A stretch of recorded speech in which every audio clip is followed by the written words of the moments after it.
Yeah. Frost zone here. Lots of swells.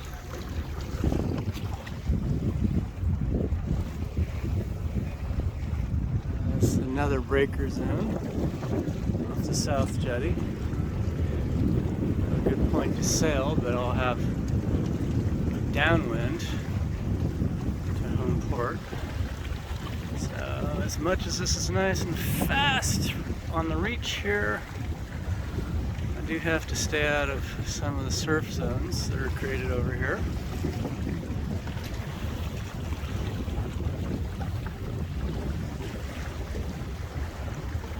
See how there's some waves over here. So at least during the day, your aids to navigation can be your points you've picked out, like that crane over there. So I have to go around the jetty. You can see it poking up. So that's eventually kind of where I come back to, but you just stay on the clean side, which is the west side behind the jetty, just not too close. So these are channel markers to the west as I'm heading south. There's a seabird. Arr, arr, arr. I see you too. Listen to hear him. Good clean wind again. Oh yeah, they're breaking on the North Jetty out there hard. It's a good sea state.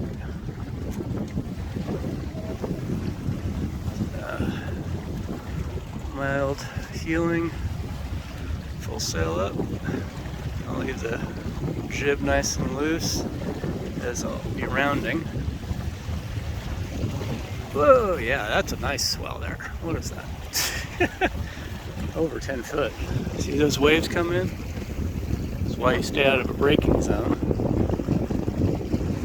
Those are just a fun little ride when they come in. It's way over 10 feet. So, in this case, staying in the channel is kind of important. I'm just going to stay to the west side of the channel. I can always surf waves on the way back in.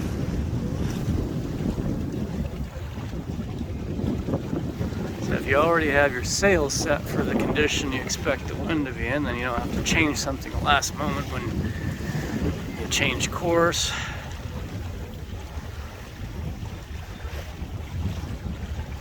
And the seabirds are fun to watch. They can skim this so close. Disappear behind the waves and pop back up.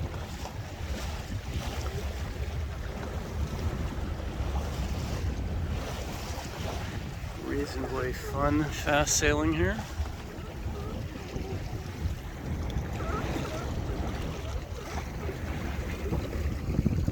And so if nobody's ever been out in ocean conditions, this is somewhat similar to deep ocean, mild wave sea conditions, you know, having nice big rollers like this that hopefully are not breaking.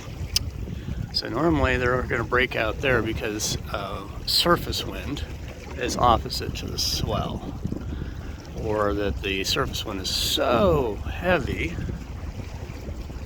that it actually breaks the caps. And that's where a lot of people get wet when they sail. Small boats like this, oh, you just need wet weather gear and keep your hatch closed. So if I was silly enough to go through those surf zones and get hit, I really would have to have everything on, and so lashed down to the boat and everything battened up closed, and honestly a good seal on it, seal cloth, would be better.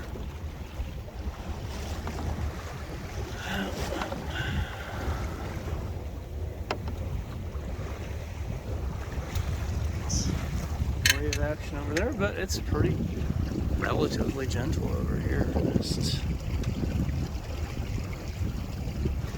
If anything, they're following, see, at this point.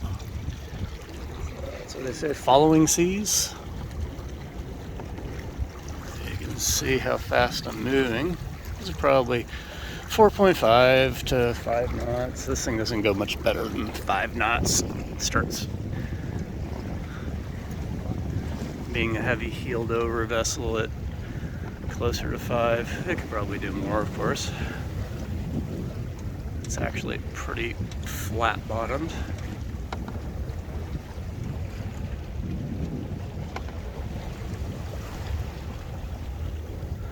Of course, we got tides to deal with out here. Yeah, so this is the beach. So the opening there, King Salmon. That would be what people call King Salmon Beach. Not the little thing next to the restaurant, but big, wide open, west-facing beach. So if I wanted, that was silly, I'd go run this boat right in there with the keel up and lift the rudder and then have a real interesting time getting back off of it. Which actually isn't impossibly hard to do if you anchor out and the sea state isn't driving you too hard. That's why some people do it close to a beach, temporary, and then drop anchor, take their dinghy in.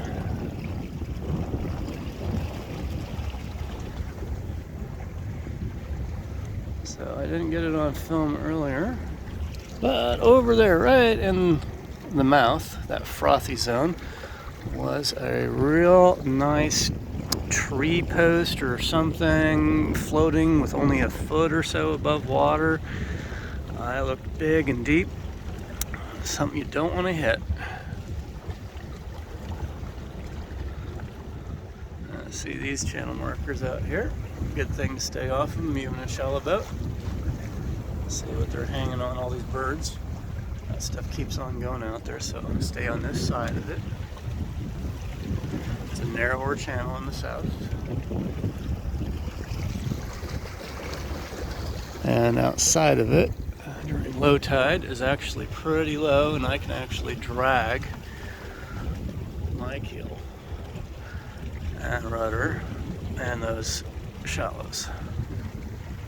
Just because you see a fishing boat over there doesn't mean you should do it if you got a sailboat. If you're pulling 4 feet of draft and they're pulling 2, that's a big difference. Old South Bay's got a lot of shallow draft and weeds at low tide. And you certainly don't want to be grounding yourself. I've done it. You go, oh, how deep is this? Well, if you start seeing the seagrass laying on the surface of the water, don't go there. And so I didn't do it intentionally, but I've kind of gotten blown off course by not having my rigging set right, and been blown over to it. You don't have enough momentum, but you just get pushed over it. That's exactly how that will happen. Do not go on the windward side of an object like this. And still, even on the lee side, keep clearance. Because you don't want to be bashed into it, pushed into it. Anyway, this is the channel, so it's the natural side I should be on, but on the other side, I could do it differently. You can see the nice houses up there with a good view, and then the ones that squander it. I really would like a house over there, that would be great. But what I've got for now is just moorage top for the boat. And you can pick your spot over here and fish. Don't run into the markers. Look where you're going. Even if your jib's in the way, you better know where you're going. Keep your eye on them.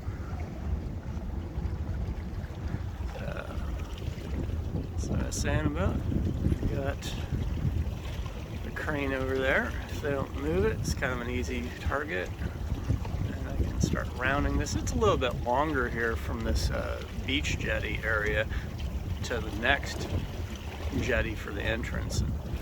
Like the first time I came back in from the north, I underestimated coming around it. It was late, and I didn't have my eye on the ball. So what I like to use is that peak. If I'm coming in from the south jetty direction here like this, 5-second one, you can kind of just eye your way back here, take a west or a south wind or a north wind, whatever. You can sail it right in. But you don't want to get into the beach area or the second jetty area with its shallow water up in between these 2 points. So we got another channel marker, and I should say on the right of it, 7. Sailed over there on in between shore and that. Generally that's the rule. Don't be in between a channel marker and a shore. Don't even have to care what the color is or which the marker number is or a chart. Just stay in between 2 channels, away from the shores. You're going to be in the channel. So, watch the seabirds, watch me. Everybody's got the corner. It's like a boxing match, but they're nice and they don't fight over it. Sometimes they leave because they don't like looking at us coming up close to them. So, actually see the jetty edge there, but we need to stay clear of the shallows here. So stay in the channel. Got around the last mark. Which is kind of part of the reason why sailing instruction clubs have you round marks. It's actually a real thing you should do, but you shouldn't be having an inflatable mark that you can bash into. It's not a clean sail. You should be a boat length away from them. Whatever your boat size is, you should be fully clear. And that sud zone sometimes is a sign that if there's a different wind, there was breaking waves there. So rather than go straight for that jetty, I still need to go around the mark. So you don't just beeline back into the shallows. The only way you can get away with that is being a small rigid inflatable boat or some other dinghy that you're skimming with nothing deep. Maybe you can get away with that. Still maybe not the most recommendable thing. And if I was doing it, I would stay outside of the sud zone.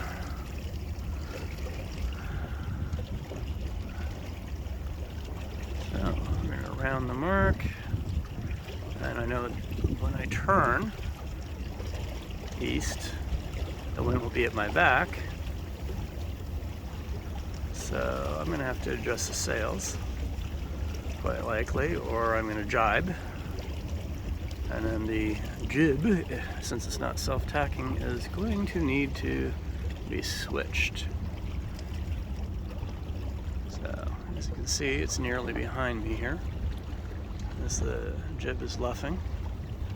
It's behind the mainsail, so it's losing its wind. And the tide is coming out. You can pretty well tell all the streams of suds. I don't even have to check a chart or know the time of day.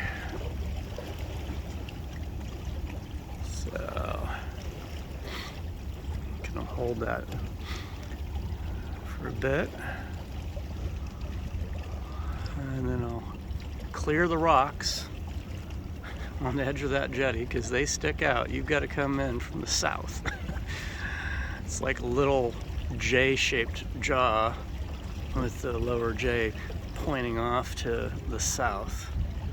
So if you were to come in here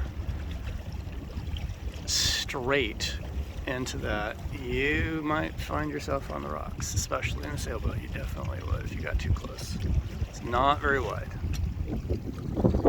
So, it's a little hazard zone, and you're like, oh yeah, it's a hazard. Yeah. Go through it the right way. You won't have problems. Nice, gentle South Bay. Only issue is shallow. A lot of tide issues. So there's seagrass underneath me here. And I've learned to start my motor now. So turning it off as I need to drop the sails, motor in.